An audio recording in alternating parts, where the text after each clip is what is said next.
ദൈവമായ അല്ലാഹുവിന്റെ സമയത്ത് പ്രകാശിച്ച് പറഞ്ഞ് ആക്ഷേപിക്കപ്പെടുകയും ചെയ്യുന്ന ആളുകൾ സത്യത്തിൽ അവരാണ് തറകളിൽ തിരിച്ചറിവ് പറയുന്നുണ്ടാവുക.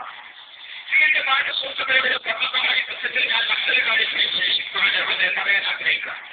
സത്യത്തിൽ കേരളത്തിൽ പല പ്രദേശങ്ങളിലും ജമാഅത്തുകാരും മുജാഹിദുകളും അതുപോലെ തന്നെ മറ്റുള്ള പല കക്ഷികളും കേരളത്തിലെ പല വീടുകളിൽ കയറി ഇറങ്ങിയിട്ട് സ്ത്രീകളും ആളുകളും പെണ്ണുകളും സ്ത്രീകളും ആളുകളും സത്യത്തിലും പൂർണ്ണമായതൊക്കെ വ്യക്തിത്വവൽക്കരിക്കാൻ വേണ്ടി കേരളത്തിൽ അശാന്ത ശ്രമം നടത്തുകയും അവരുടെ പള്ളികളിലേക്ക് അവരുടെ പ്രഭാഷണം കേൾക്കുന്നതിന് ആളുകൾ നിരന്തരമായി വൈകുകയും ചെയ്യുന്ന സമയത്ത് ചരിത്രങ്ങളിൽ അനിവാര്യമായ സാഹചര്യങ്ങളിലൊക്കെ ഇങ്ങനെ നിലനിർത്തിക്കൊള്ളുന്ന ഈ പ്രഭാഷണത്തെ ഈ സത്യപ്രദേശത്തെ ആളുകൾ ജമാഅത്ത് മുജാഹിദ് മേഖലകളിൽ പ്രവർത്തന സാഹിത്യത്തിലായി നടത്തിവരുന്ന ഈ ഒരു സംഭവത്തെ വളരെ മോശമായി ചിത്രീകരിക്കുക എന്നതുകൊണ്ട് ഉദ്ദേശിക്കപ്പെടുന്ന ഏക കാര്യം എന്ന് പറഞ്ഞാൽ പുറത്തിറക്കി സ്വീകരിക്കുക.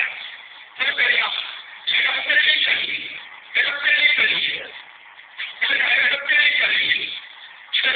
ശക്തമായ പ്രസംഗം നടത്തുന്നതിനെ ശക്തമായി അവർ സമരം നടത്തുകയും പോലീസ് ഭക്തരത്തിൽ അവർ നിർവഹിക്കാൻ ഗതികളുണ്ടായിട്ടുണ്ട്. അതേ സമയത്ത് കഴിവ് കരുതപ്പള്ളിയിലെടുത്തിട്ട് കഴിവ് ഹൈദർപ്പള്ളിയിലെടുത്തിട്ട് പിന്നെ അതുപോലെ തന്നെ ഹെബ്രോപാലിന്റെ തൊട്ട് ചാരി നിൽക്കുന്ന പാടിവെട്ട അഞ്ചുമാറ്റി താമസിച്ചത് പെട്ടാമാള് എറണാകുളത്തുമായ എറണാകുളമാണ് ദേശീയ ഭാഗത്തിന് പള്ളിയ. ആ പള്ളിയിൽ പ്രഭാഷണം നടത്തുന്നത്. അങ്ങനെ ഇതിലൂടെ പ്രഭാഷണം നടത്തുന്ന പള്ളികളാണ് ഇവരുടേതായ പള്ളികളിൽ 99% പ്രഭാഷണം നടക്കാൻ പറ്റില്ല. അവരൊക്കെ പ്രഭാഷണം നടത്തുമ്പോൾ ഇവരുടെ എല്ലാത്തൊരു പള്ളികളും